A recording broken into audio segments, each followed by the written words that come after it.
Meaning by Team Woo, Eliza, Michaela, Colton, Celeste, and Logan. Embalming is actually a procedure which does three things. It preserves, it restores, and it disinfects. It's not a very invasive procedure that does allow chemicals, not very harsh chemicals, but a chemical mixture into the body through the cardiovascular system, which then disperses to the whole body and really cleans it and keeps it in a natural state. And it also allows the embalmer to be able to clean the hair and face and set features into more of a natural aesthetic. There are various reasons people choose to embalm a body, whether it be for funeral services or to bring closure to families. The embalming and restoration process preserves and disinfects the body by temporarily preventing the decaying process. It is often used as a funeral practice and has been widely practiced since the early 20th century. Not only can embalming restore the person's appearance, but it can also repair physical damages as well. After death, a person tends to look very different. Thus, embalming is used to make their features more visually appealing for a more presentable fashion when viewing or at a funeral.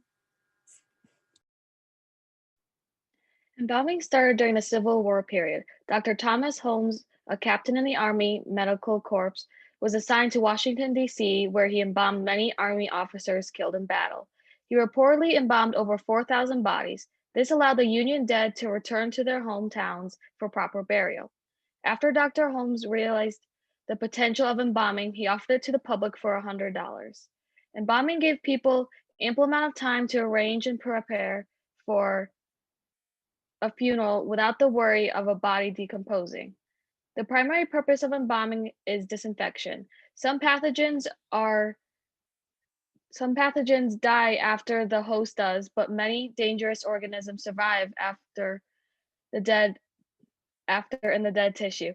So if a person comes into direct contact with the unembalmed body, can also become infected with these dangerous organisms. Preservation for funeral purposes is also one of the main reasons why embalming is commonly performed. It gives loved ones closure and peace of mind about the dead.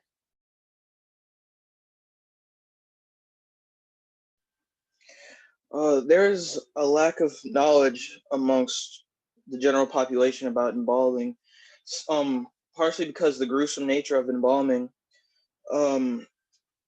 with various parts of the body being punctured, sewn shut, and broken by the various tools used by the mortician in an effort to make the body have a more palatable look to the funeral attendees.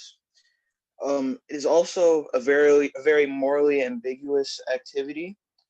With it could be seen as disrespectful to the dead person with the mutilation that's brought to the body in order for it to look better for those funeral attendees, because jaws could be dislocated, could be parts just cut up, all that. It's very gruesome. It's very hard to stomach for a lot of people.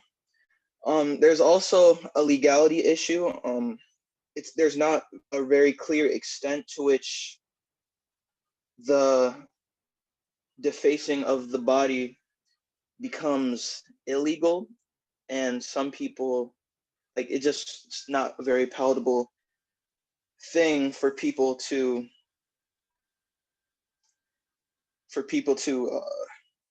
contemplate their dead loved one going through.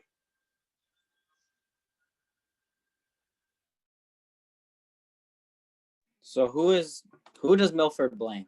The author blames the funeral industry for the lack of knowledge about the embalming process. He explains that funerals may lose their customers if they were completely aware about all the details about embalming. This implies that their customers are too sensitive to be informed on what actually happens. Without such an information barrier, funeral corporations worried that they would be sabotaging their own business. Here are some questions to check for understanding. Embalming started during the Civil War. Is this question true or false? The answer is true.